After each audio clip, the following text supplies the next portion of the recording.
Muntik na may maaksidente. Roundabout. Labas nito is Jollibee tsaka Manila Building. Yan, pati tindahan, pangalan ng tindahan, Boracay, oh. So guys, so ito Jollibee. Itong building na to is yung Manila Building. Hello guys, good afternoon sa inyong lahat. Medyo natagalan na naman yung ano natin, last na vlog, pasyal serye natin sa pagbabike. Yung last na vlog natin is yung nag desert safari. So naudlot na naman yung pasyal serye ko sa pagbabike, at pati yung pag-exercise sa bike naudlot na rin. Ito, naisipan ko lang magbike, short ride papuntang Satwa. Yung Satwa guys is almost 1 hour din yung biyahe, including na yung stop, picture, traffic, yun. Siya nga pala guys, ngayon Ramadan. So maaga kami umuwi, minus 3 hours yung namin, yung office hours, yung office work.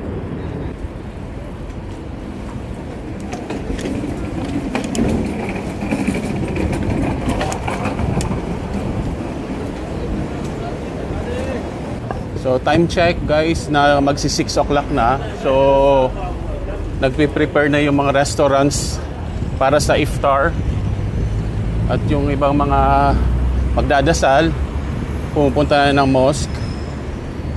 Nagre-ready na sila. So ito nga guys is yung Alriga Street. Yan, U-turn. Wala ditong diretsyo kasi napaka-traffic dito. Kita nyo, grabe yung traffic na kaagad, oh. Kita nyo na. At yun yung clock tower nandun, yung clock tower, oh, guys. Tara, habang hindi pa traffic.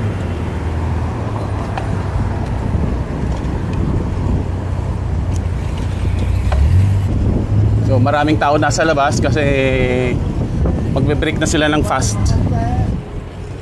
So medyo guys, natagalan ako sa pagbibisikleta. So ayan, hinihingal ka agad.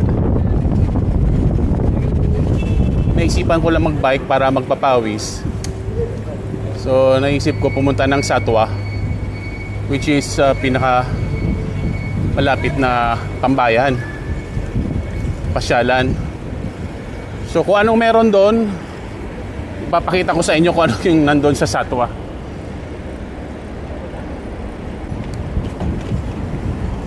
So ayan guys, nandito na tayo sa clock tower. Magko-quarter to 6 na yung oras niya doon. Maya maya mag-breakfast na sila. So breakfast ang tawag doon, breaking the fast. So guys, nandito tayo sa clock tower, quarter to 6 na. Ito yung pinaka-landmark ng Dubai, ang clock tower. Let's go. Hala.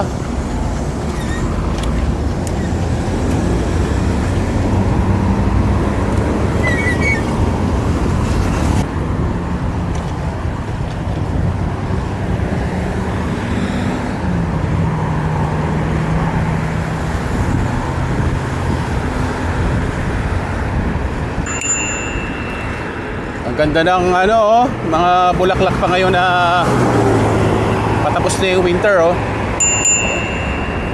Pink na pink. Siya guys, quarter to 6 na. Mataas pang araw, oh. Ang taas pa, maliwanag pa, kaya naka-shades ako ngayon para hindi tayo masilaw. Kasi pasalubong tayo ng araw sa sunset.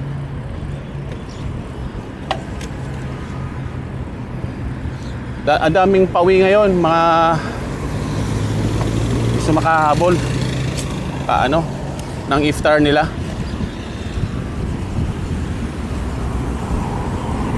Ang linis guys, oh, ang linis ng grass, tsaka yung pagkaka-cut ng trees, maliwanag. Medyo hinihingal ako ngayon guys. Walang practice Pag wala ka talagang practice, hihingaling ka sa exercise. Ayan, Mactum Bridge na tayo, Mactum Bridge.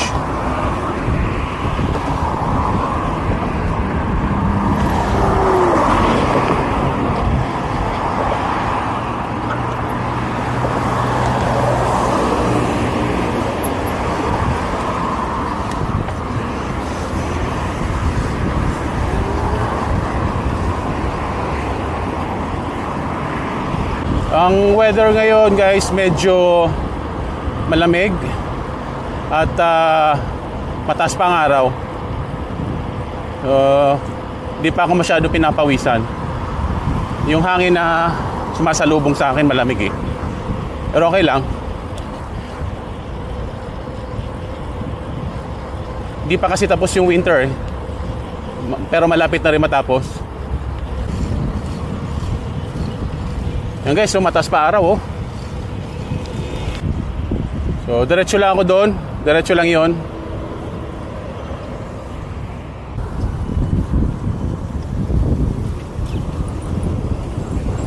Dito na ako guys sa Karama area. Isang municipality dito sa Dubai, Karama.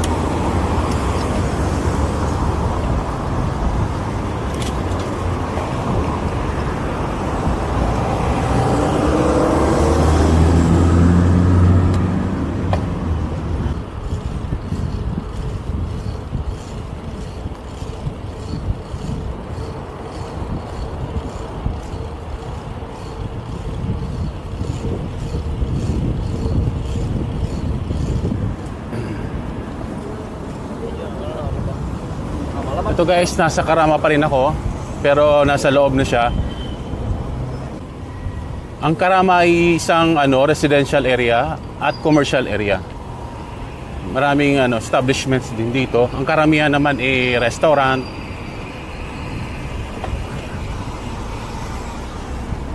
tailoring shop, yung maliliit lang na business, dress shop, shoe shop, grocery, supermarkets. Yan. Hotels, meron din dito.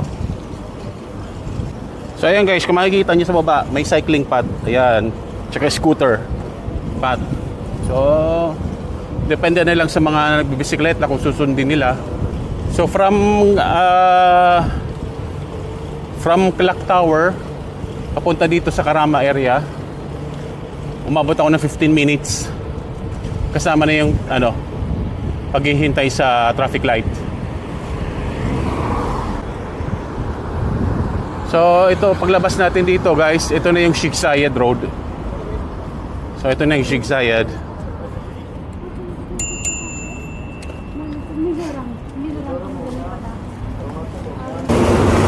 At papunta dito sa kaliwa, ang pinakapuso ng Karama Municipality. Andiyan yung karamihan ng tindahan tsaka bahay. At diretso na tayo at wala na. Guys, andito na ako sa kabilang side ng Sheikh Zayed.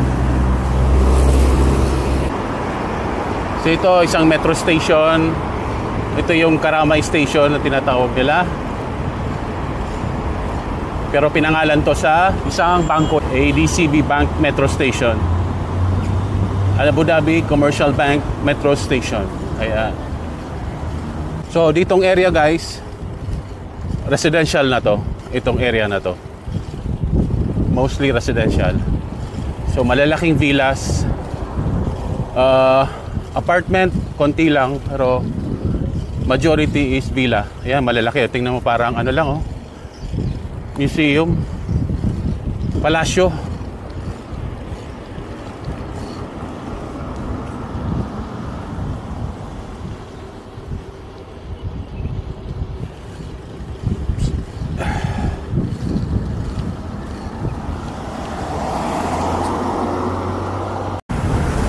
Konti na lang, malapit na ako sa Satwa.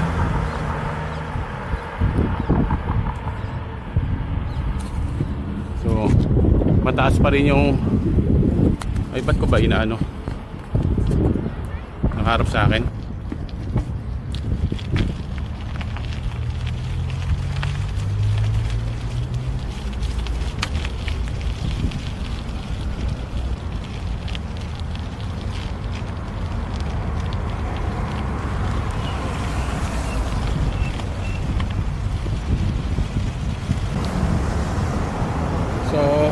andito na, malapit na tayo sa Satwa guys. So ito may another construction na naman ginagawa ang Dubai. Tulay na naman to guys, roundabout, tulay. Kasi nga naman grabe na yung traffic dito sa area na to guys. Paglagpas natin dito, papunta tayo doon kaliwa, dire-diretso na yon, Satwa na yon. Doon tayo tatambay. So pumasok tayo dito sa construction area. Dito ginawa nila yung walkpath. So malayo ang ikutan ng pedestrian dito. Ayan. So napakahabang tulay nito para makatulong sa traffic sa area na to.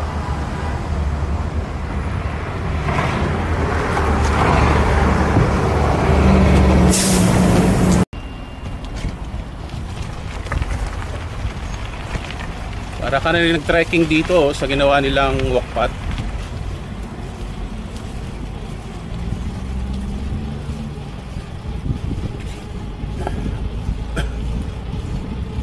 So diretso lang to guys, Satwa na yan.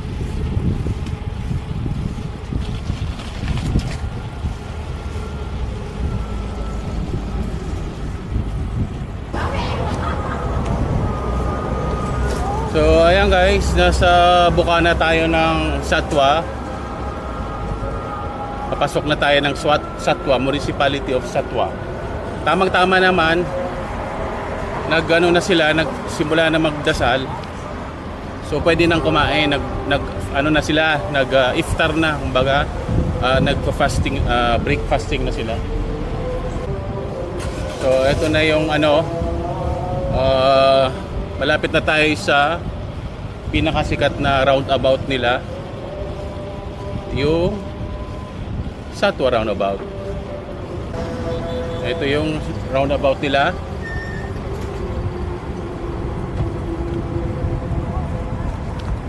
So bakit ako pumunta dito sa Satwa?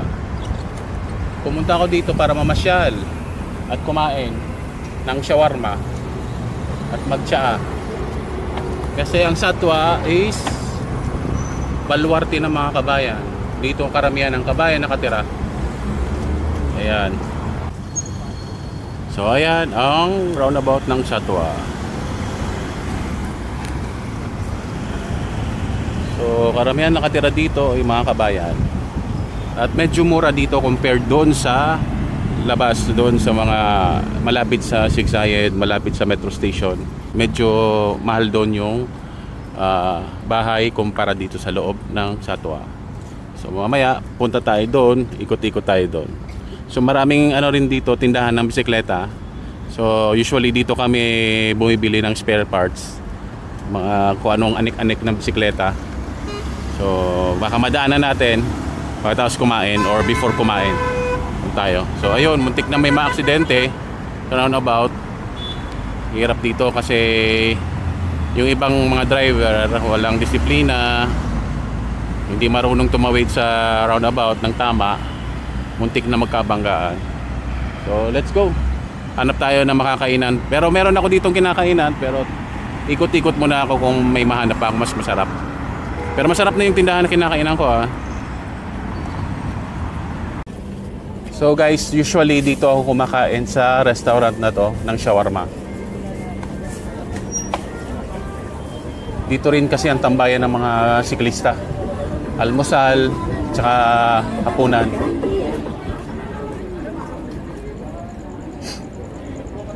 Dito sa Star Volga. Dito maraming kumakain na kabayan. Pero mamaya na ako, babalik na lang. Umaga pa naman. Medyo busog pa naman ako. Tsaka may panadero, pandesal. Ayan. Maraming tindahan ng kabayan dito. Ukay-ukay, ayan. Meron din doon sa Riga, sa amin. Marami rin. Pero mas marami dito kumpara doon. Tsaka dito, sabi ko nga, baluarte ng kabayan. So, marami tayong makikitang kabayan.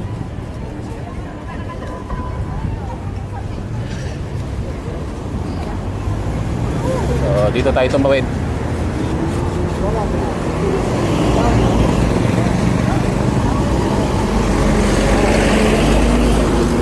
So diretso lang tayo dyan. Diretso tayo doon sa likod ng isang ukay-ukay tindahan. So dito tayo lulusot sa maliit na iskinita na to. Yan.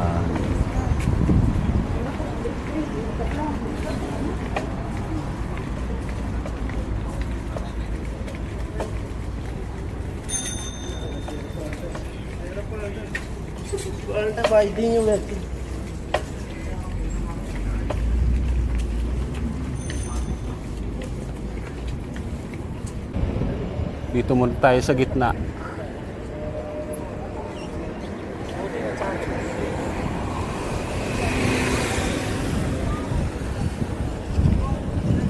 Dito guys, pag pinasok ko to, tinungbo ko to, ang labas nito is Jollibee tsaka Manila Building. So makikita nyo guys, may mga building, mga bahay pa na parang lumang-luma. Mix to ng bagong building tsaka mga lumang building. Yung mga sinaunang villa na luma. So majority ng nakatira dito yung mga kabayan. Pero may ibang lahi pa rin syempre. Sabi ko nga kanina, mas mura dito kaysa sa kung malapit ka doon sa Sheikh Zayed or metro stations. Kung gusto mo makatipid sa bahay, dito ka titira. Marami na ang dito, tindahan. Grocery, restaurants, ang dami. Tindahan ng electronics. Jollibee nga, meron na. Itong dinadaanan ko guys, loob to ng Satwa. So pag lumabas tayo doon, yun, mga tindahan na doon din. Makikita natin. Yan, pati tindahan, pangalan ng tindahan, Boracay, oh. Oh. Ukay-ukay, saan ka pa? Diba?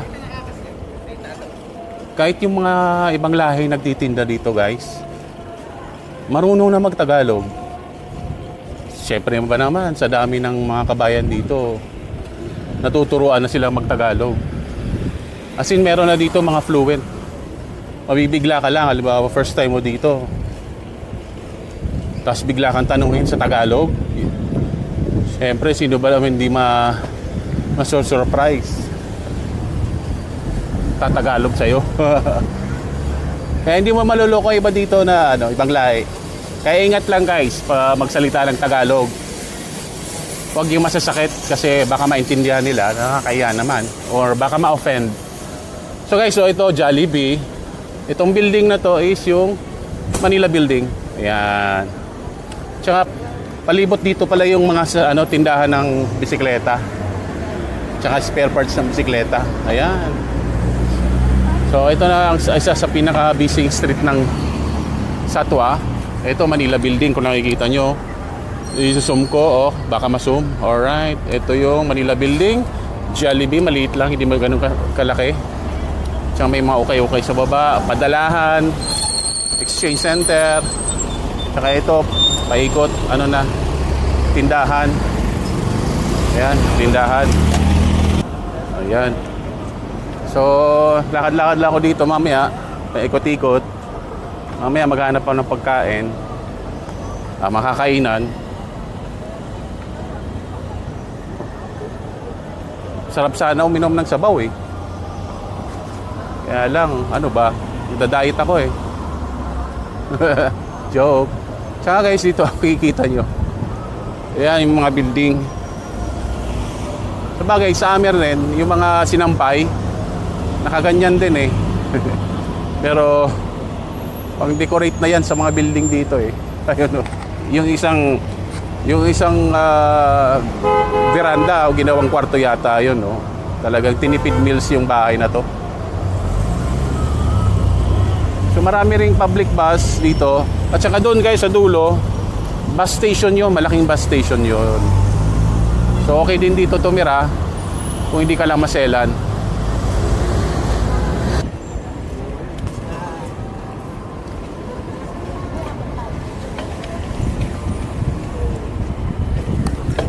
Ayan guys, madalas ako dito kasi nawiwili lang akong mamasyal dito, tumingin-tingin lang. Wala naman masyado ditong tawag yan, special na lugar, itong lugar na to, itong area na to, kasi lahat naman tindahan tsaka bahay sa mga kapwa nating kabayan. So wala naman masyadong special. Papakita ko lang sa inyo kung saan maraming nakatirang kabayan dito sa Dubai. Kung sakaling makapunta kayo dito, kung gusto nyo makatipid ng bahay, dito po kayo sa Satwa at pumunta. Kung may relative kayo dito sa UAE, ipahanap nyo tong lugar ng Satwa. Dito maraming for rent, bed space, partition, double partition, single partition, flat room, kahit yung kaya nyong shoulder. Pero karamihan dito bed space. Naka bed space dito for sure. So marami ditong kainan, marami ditong grocery, ang dami ditong mini palengke, ukay-ukay. Hindi kayo ma-homesick dito kung pupunta kayo dito. May plano kayong pumunta dito sa Dubai. Ayan. Tsaka guys, maraming kabayan restaurants dito. Hindi kayo ma-homesick sa pagkain. Ultimong barbecue, ultimong yung tinutusok. Tinutusok. Meron.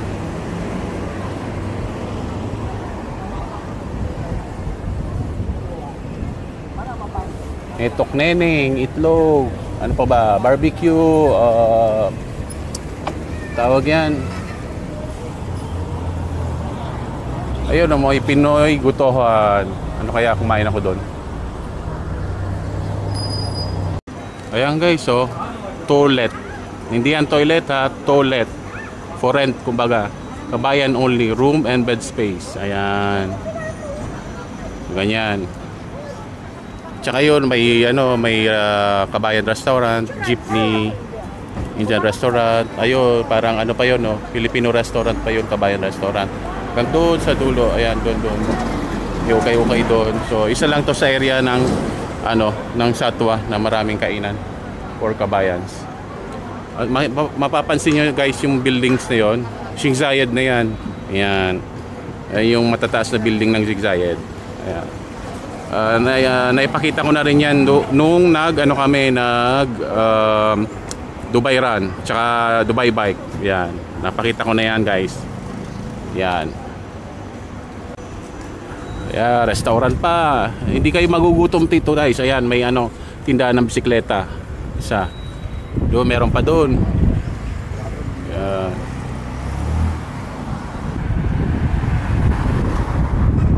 Ayan, tindahan pa ng bisikleta guys, tsaka scooter. So ayan, tindahan ng spare parts ng bisikleta. Kabilaan, grocery, tindahan ng pagkain. Ayan pa, tindahan ng bisikleta, spare parts. Ayan. Isang street pa lang to guys na dinaanan ko ulit. Sa kabila ako dumaan. Kanina doon ako sa gitna, ngayon nung papasok ako dito, nasa left side na ako ng street. Ayan Satwa Bike Shop, sarado nga lang sila ngayon kasi yata kumakain sila. Mamaya magbubukas yan. Isa sa pinakamalaking bike shop dito sa Satwa. Ayan. Ayan guys, may restaurant na Loneta. Diba? Parang nasa Pilipinas ka lang talaga Ukay-ukay. Walang sawang ukay-ukay. So maghanap muna ako guys ng makakainan. Shawarma siguro. Shawarma. Doon sa na lang sa pagpasok ko kanina.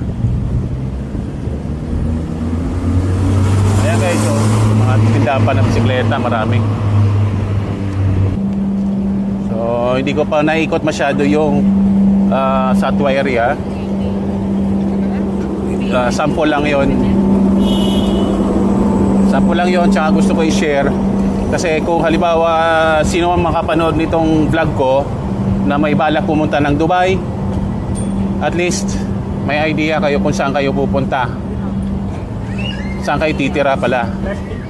So kung may kakilala kayo dito, ipagtanong nyo kung nasa ang Satwa, doon kayo tumira kung magsisimula pa lang kayo